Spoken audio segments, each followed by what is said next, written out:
qadir Allah.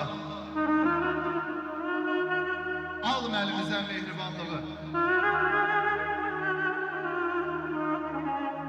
Bu fani dünyanın işi kələkdir. Alım əlimizdən mehribanlığı. Əziz Göyçaylılar, gülə-gülə baxaq bir-birimizə. Bol neymət tökülsün qoy süfrəmizə, məşallah Kənan Şahlı sana belədir. Qaranlıq gecələr dönsün gündüzə, alım əlimizdən mehribanlığı.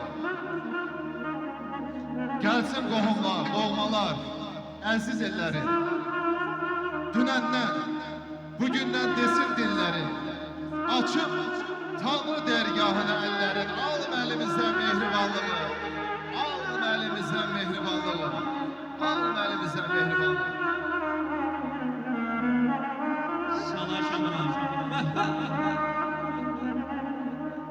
Ağlama yaşamasın sesi, aziz beyter desin, benim kime kaynasın.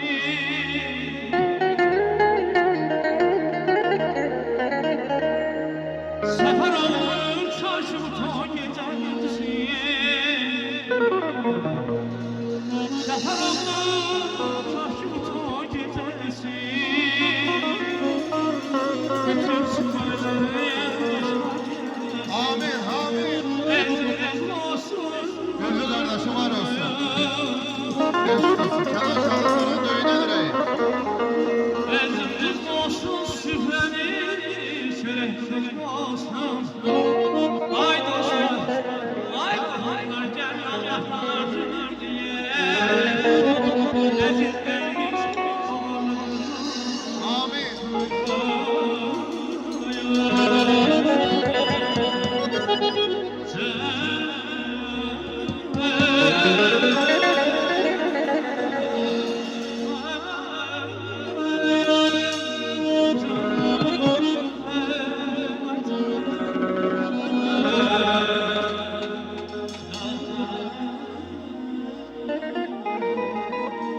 Bu şenlikler, bu şenlikler.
Çok değilsiniz.